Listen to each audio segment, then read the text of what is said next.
네, 오늘 구원을 이루어가는 권사회라는 말씀의 제목으로 함께 은혜를 나눠보도록 하겠습니다.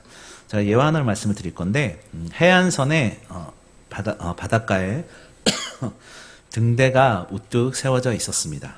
그 배들은 항상 그 등대의 불빛을 보면서 방향을 잡고 안전하게 항구로 들어오곤 했죠.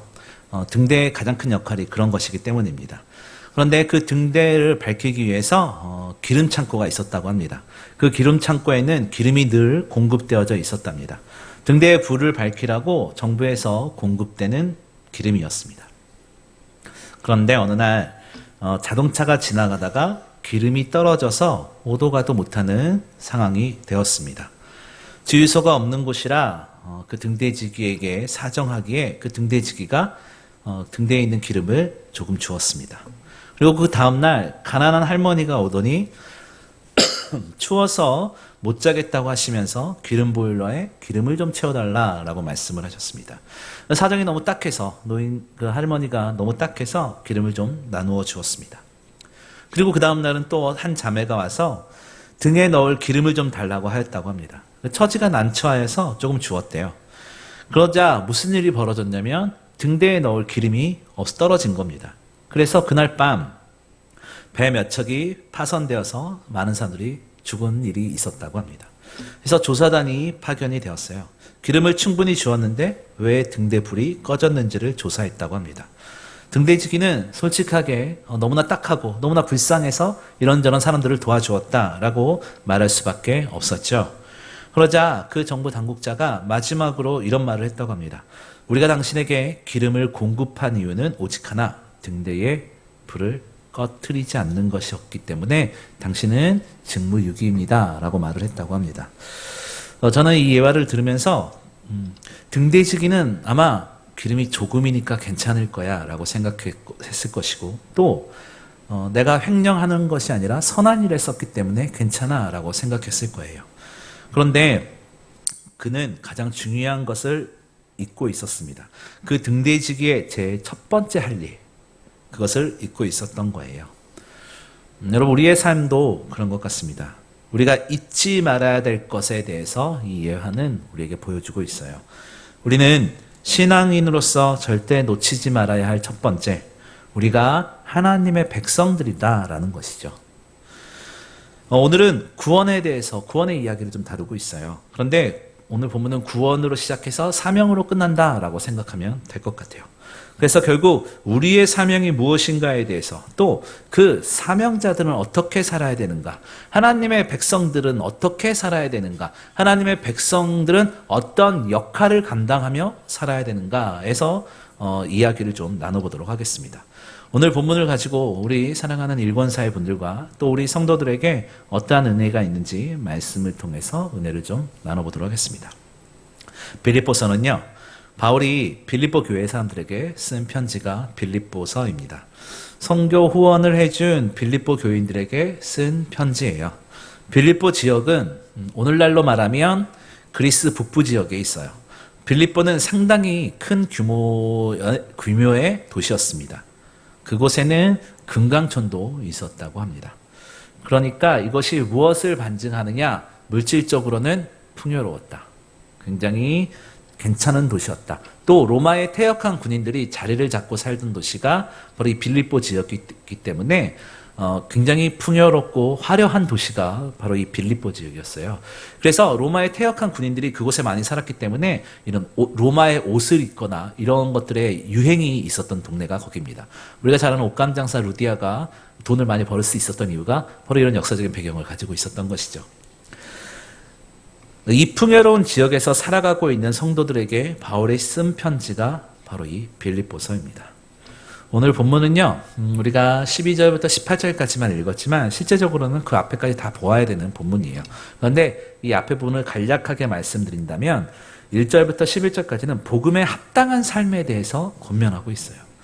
그러니까 빌립보서를 기록한 사도 바울은 이게 저와 여러분에게 먼저 기쁨의 삶을 소개하고 있고요. 모든 그리스도인들은 기쁨의 삶을 살아야 하고 또 살 수 있다는 것이 바울의 이야기였어요. 그리고 그는 이런 기쁨의 삶을 살았던 예수 그리스도의 삶을 보여주고 있고요. 이러한 내용들이 오늘 본문 앞에 빌립보서 2장 1절부터 11절까지 이 내용들입니다. 그래서 당신의 그 예수 그리스도의 낮아짐과 예수 그리스도의 높아짐을 통해서 인류를 구원하시는 그 기쁨을 누렸던 분, 그분이 바로 예수 그리스도이십니다라고 소개하고 얘기하는 것이에요. 그러면 어떻게 하면 그 예수 그리스도를 닮아갈 수 있을까? 오늘 본문을 통해서 더 구체적인 방법을 좀 알아보고 또 구원의 완성을 이루기 위한 신앙생활에 대해서 알아보자라고 하는 것이 오늘의 본문의 이야기입니다. 사실 구원을 이루어 가야 한다. 언뜻 이해가 되지 않는 말이죠. 우리가 믿음으로 구원을 받는다. 진리입니다. 우리는 믿음으로 구원을 받습니다. 선택된 자들에게 하나님께서 구원의 은혜를 베푸십니다. 그렇다면 오늘 우리가 본문을 보았지만 바울이 이야기하는 이 구원을 이루어라 라는 말은 다른 것이 아닙니다. 하나님께 순종함으로 인해 은혜로 받은 그 구원의 연속적인 상황 가운데에서 살아야 한다라는 거예요. 구원의 기쁨을 누리며 나누며 살아야 한다는 것이죠. 그 구원의 기쁨은 일회성으로 끝나는 것이 아니라 내 삶을 지배하게 되는 것이고 내 앞길을 이끌어가는 것이다 라는 것이에요. 그래서 우리는 구원을 받았고 또 구원을 이루어가는 사람들로서 하나님의 그 말씀을 붙들고 그 말씀을 흘려보내는 사명자의 역할을 감당해야 된다라는 것입니다. 그래서 예수님께서는 예수 그리스도의 그 장성한 분량에 이르기까지 영적인 성숙을 이어가라라고 성경은 이야기합니다. 그래서 이 말을 기억하고 조금 더 본문을 들여다보도록 하겠습니다. 12절에 구원을 이루라라고 이야기하는데 그 앞에 전제 조건이 있죠. 무엇입니까? 두렵고 떨림. 하나님 앞에 두렵고 떨림이란 무엇이겠습니까? 그것은 첫 번째로는 하나님을 의식하는 삶. 이 말을 좀 더 쉽게 이야기를 하자면 하나님을 경외하는 삶이겠죠. 하나님을 경외하는 삶이란 무엇이냐면 잠언 19장 23절에 뭐라고 그렇게 기록되어 있냐면 여호와를 경외하는 것은 사람으로 생명에 이르게 한다라고 하고 있어요. 하나님을 경외하는 것이 곧 생명과 연관지어서 잠언 기자는 이야기를 하고 있는 겁니다. 그래서 하나님을 믿는 성도는 누군가에게 보여지기 위한 신앙생활을 하지 않는다라는 것이에요. 왜냐하면 우리의 생명과 직결이 되기 때문에 누군가에게 보여지기 위해서 하는 것이 아니라 내 생명을 위해서 하나님을 경외하는 삶을 살아야 된다는 것입니다. 만약 누군가에게 보여지기 위해서 신앙생활을 하며 또 교회에서의 모습과 삶에서의 모습이 다르다면 그건 아마 신앙인이라고 하기보단 신앙인의 모습을 가지고 있는 위선일 가능성이 더 높겠죠. 바울은 빌립보 성도들이 바울과 함께 지냈던 것처럼 지금도 동일하게 생활하여라 라고 오늘 본문 12절에서 권면하고 있습니다. 내가 너희들과 함께 있을 때 기쁘고 즐겁게 은혜롭게 구원을 이루어가면서 예배하며 즐겁게 살았던 그때를 기억하면서 구원을 이루어 가라 라고 사도 바울은 이야기하는 것입니다. 하나님을 경외하는 것은 교회 안과 밖이 다른 위선적인 모습이 아니라 하나님의 말씀을 따라 살려는 결단이 필요합니다. 내가 내 뜻대로 내 성질대로 살 수 있지만 하나님께서 나를 구원하셨고 하나님께서 나에게 성경을 통해서 말씀하시는 것을 기억하면서 내 의지를 꺾어내는 겁니다. 내 생각을 꺾어내는 것이에요. 그냥 이렇게 주저앉아라 이런 게 아니라 내 생각을 꺾고 하나님의 뜻을 구하는 것입니다. 하나님의 방법을 구하는 것이에요. 먼저 우리는 마음을 경건한 마음으로부터 시작을 해야겠죠. 내가 경건하지 못하면서 남에게 경건을 이야기한다면 그게 무슨 영향력이 있겠어요? 부모님이 공부하지 않으면서 공부해! 라고 하면 무슨 의미가 있겠어요? 어렸을 때 저희 아버지가 TV를 보면서 저한테 공부하래요. 그래서 제가 너무나 선명하게 기억나요. 아빠는 TV 보면서 왜 나한테 공부하라고 그러냐고. 우리가 삶의 영향력을 갖고 싶다라는 건 다른 것이 아니에요. 하나님과 가까워지기 위해선 우리가 하나님의 자녀다운 삶을 살아내야 되는 거예요. 아무리 멋진 이야기를 한다고 해도 마음과 삶에서부터 시작되지 못한 이야기들은 힘이 없습니다. 그래서 우리는 경건한 삶을 위해서 내 의지를 꺾어내는 과정이 필요하고 또 좌로나 우로나 흔들리지 않고 주님만을 바라보며 내 삶을 순종으로 채워나가야 돼요. 이게 너무나 어려운 것이에요. 그런데 하나님께서는 우리에게 날마다 순간순간마다 우리에게 요구하고 계세요. 성경통독 리딩지에서 성경통독을 하면서 매일같이 느끼는 건데 마음의 찔림을 느껴요. 하나님의 경고, 하나님의 말씀, 이것을 내가 너무나 많이 잊고 사는구나. 하나님께서는 끊임없이 말씀하시는데 사람을 통해서, 자연을 통해서, 여러 가지를 통해서 말씀하시는데 나는 잊고 살고 있구나. 아, 정말 내가 목사지만 하나님의 말씀을 잘 잊어버리는구나. 그냥 흘려보내는구나. 이 생각을 참 많이 하고 있습니다. 사도 바울은요, 빌립보서를 기록할 당시에 감옥에 있었어요. 감옥에 있는 바울이 자유롭게 생활하는 빌립보 성도들에게 편지를 쓰고 있는 겁니다. 바울 자신과 함께 있었던 때처럼 더 순종하고 더 구원을 이루어 나가라 라고 말을 하는 것이죠. 열악한 상황에 있는 바울이 자유롭고 풍요롭게 사는 사람들에게 하나님의 말씀을 기억하고 경건한 삶을 살라고 권면하고 있는 것입니다. 구원을 이루어가는 사람들은 자신의 환경이 중요하지 않습니다. 구원을 이루어가는 사람들은 다른 것에 집중하는 것이 아니라 오직 하나님께 집중하는 사람들입니다.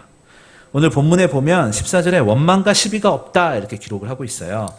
윌리엄 핸드릭스라는 주석가는 이 본문을 가지고 14절을 가지고 원망과 시비가 없다라는 이 말을 가지고 광야에서 출애굽한 이스라엘이 그랬던 것처럼 어려울 때마다 하나님을 원망하는 사람들이 되지 말며 하나님의 뜻으로 확인되는 모든 것을 반드시 순종해야 된다라는 의미로 이야기를 하고 있어요. 또 에드워드 마틴이라는 주석가는 이 본문을 보면서 교회 안에서 성도 상호 간에 서로 원망과 다툼을 하면 안 된다라고 말을 하는 것이에요. 이 두 사람의 공통점을 종합해보면 원망과 시비, 이것이 무엇이냐면 우리 공동체 안에서, 우리의 가정 공동체 안에서, 우리의 교회 공동체 안에서 내 생각이 아니라 주님만을 바라보며 하나의 공동체를 이루어 나가야 된다. 평화를 이루며 순종의 삶을 살아야 된다라는 것을 공통적으로 이야기를 하는 것입니다. 우리는 내 생각이 중요하다, 내 생각이 옳다 이렇게 이야기를 합니다. 지금 올림픽 기간이에요. 하이라이트를 좀 보았는데 메달을 따고 막 울고 또 아쉬워서 울고 여러 가지 모습을 하면서 울고 제가 틀 때마다 사람들이 울더라고요. 그래서 그걸 보면서 메달을 따기 위해서 얼마나 많은 노력과 연습을 했을까. 남들보다 더 잘하기 위해서는 날마다 혹은 매 순간 자신의 한계를 마주하고 또 뛰어넘으면서 성장을 했을 겁니다. 우리의 신앙생활이 그렇습니다. 연약한 우리의 삶을 우리는 매주 마주하죠. 부족한 우리의 마음을 매주 우리는 마주합니다. 눈을 뜰 때부터 잠을 잘 때까지 우리의 인간적인 모습을 마주하는 것이 우리의 연약한 우리들의 모습이에요. 그런데 우리의 연약한 삶을 매주 또 매 순간 마주하는 상황 가운데에서 우리는 주님 손 붙들고 넘어가는 삶을 살아가는 것이 우리의 삶의 모습이 되어야 된다는 것입니다. 운동선수들이 매일같이 자신들의 한계를 뛰어넘는 것처럼 자신들의 한계를 마주하고 그걸 넘어서고 또 뛰어넘고 걸어가고 그렇게 수많은 자신들을 그 의지를 꺾어내고 자신의 한계를 넘어갔던 것처럼 우리의 삶도 나의 연약한 우리의 모습을 마주할 때마다 주님 손 붙들고 넘어가고 성장해야 되고 성숙해야 된다라는 것이죠. 그래서 우리는 하나님의 말씀이 내 삶 가운데 새겨져야 되는 것이에요.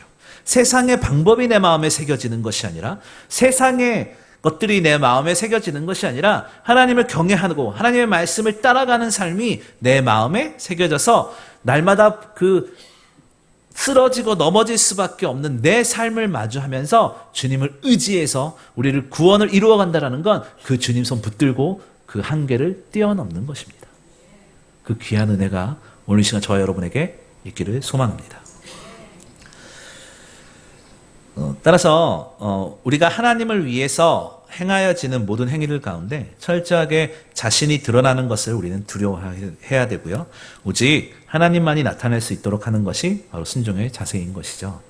우리의 삶에서, 우리의 관계들 가운데에서 내가 나타나는 것보다 하나님이 더 드러나는 것이 영광스럽고 복된 것입니다.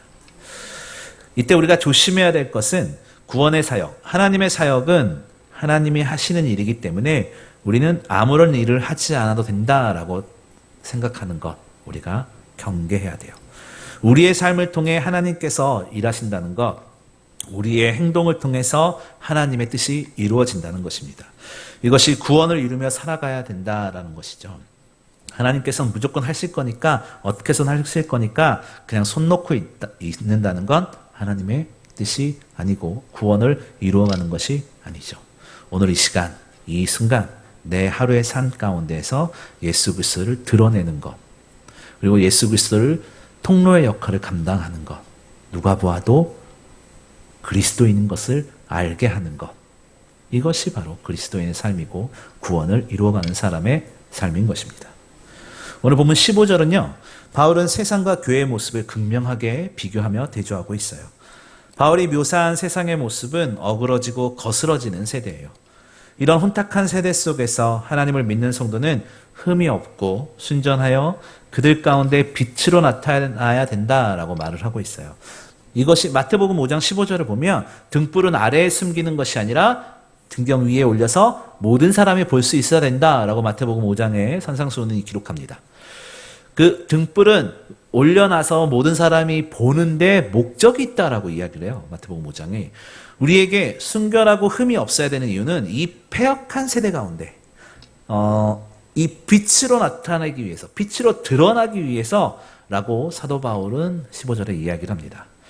하나님은요, 자신의 형상을 따라 우리를 만드셨죠. 보이지 않는 하나님께서 인간을 통해서 자신을 드러내신 것이에요. 그러나 우리가 잘 알듯이 우리의 인간의 범죄함으로 인해서 하나님의 형상이 어떻게 되었나요? 오염되고 왜곡되었죠. 오랜 세월 왜곡되어진 상태로 살다가 어느 날 하나님의 아들인 예수 그리스도가 이 땅에 오셨습니다. 그분이 다시 온전한 하나님의 모습을 보여주셨어요. 이 땅에 예수님은 하나님의 모습을 계속해서 드러내셨던 것이죠. 그리고 우리의 어떻게 되셨나요? 우리의 죄 때문에 십자가에 달리시고 또 부활하셨죠. 그리고 하늘로 올라가셨습니다. 그래서 지금 예수님이 이 땅에 계시진 않아요. 우리 어디에나 계시지만 눈에 보이는 공간 가운데는 이 땅에 계시지 않습니다. 그렇다면 이 세상에서 하나님의 모습을 누가 드러내야 되겠어요?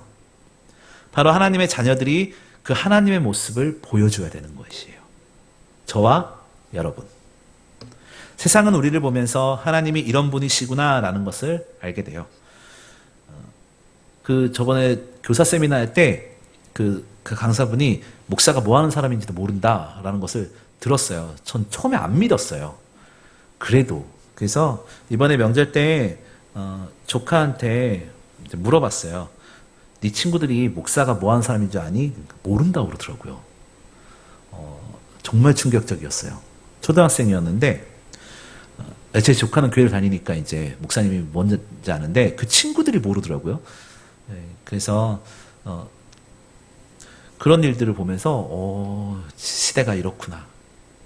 그때 제가 드는 생각이 시대가 이렇구나라고 넘어져 있고 좌절하는 것이 아니라 우리가 더 힘내서 하나님의 형상을 회복해야겠구나. 예수 그리스도를 드러내야겠구나. 어떻게? 내 삶으로. 이 생각을 했습니다. 세상은 일그러져 있죠. 진리가 아닌 것을 진리라고 이야기를 하고요. 가치가 없는 것을 가치가 있다라고 이야기를 합니다.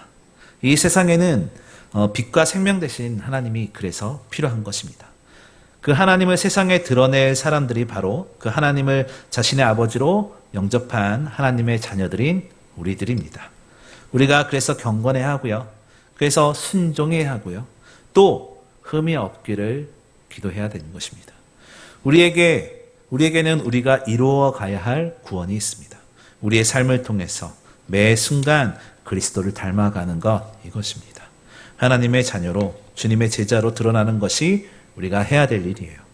쉬운 것은 아니죠. 그렇다고 해서 포기할 수도 없는 것입니다. 어느 정도에서 만족할 수도 없는 것입니다. 하나님, 우리가 순종은 다른 것이 아니에요. 50대 50 하는 것이 순종이 아니에요. 순종은 100%입니다. 하나님께서는 그렇게 요구하십니다.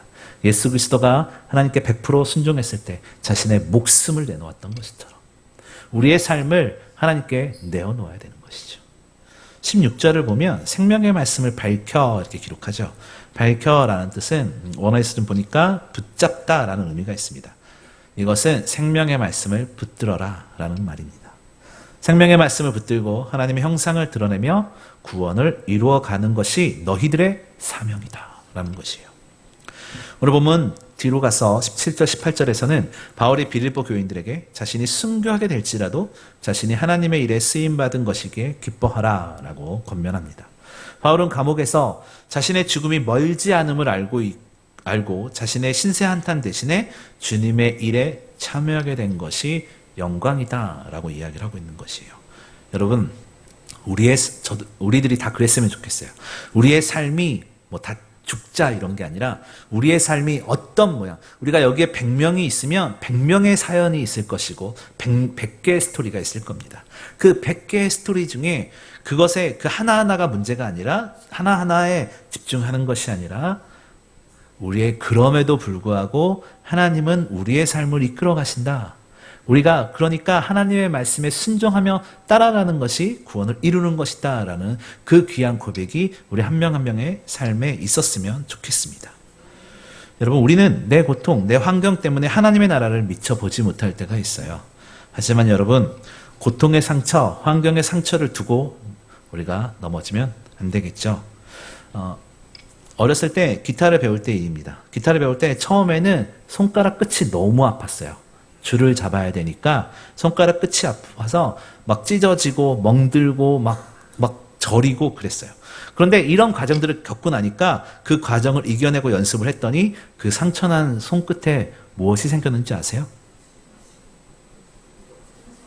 아무것도 안 생겼다고요? 굳은 살. 상처난 손끝에 그 상처가 아물고 찢어지고 또 찢어지고 또 아물고 했더니 굳은 살이 남더라고요. 하나님께서 우리를 그렇게 훈련시키시는 것 같아요. 이 험한 세상 가운데서 하나님의 말씀으로 살려고 몸부림치는 우리들에게 상처받고 넘어지고 쓰러지고 그렇지만 말씀 붙들고 또 일어났을 때 하나님께서 우리 우리의 삶 가운데 굳은 살로 만들어 주셔서 다시 한번 고개를 들어 주님을 바라볼 수 있는 귀한 은혜가 있게 되는 것 같아요. 그 놀라운 은혜가 오늘 이 시간 저와 여러분에게 있고 또 우리 사랑하는 우리 권사님들 삶 가운데 가득하시기를 주님의 이름으로 소망합니다.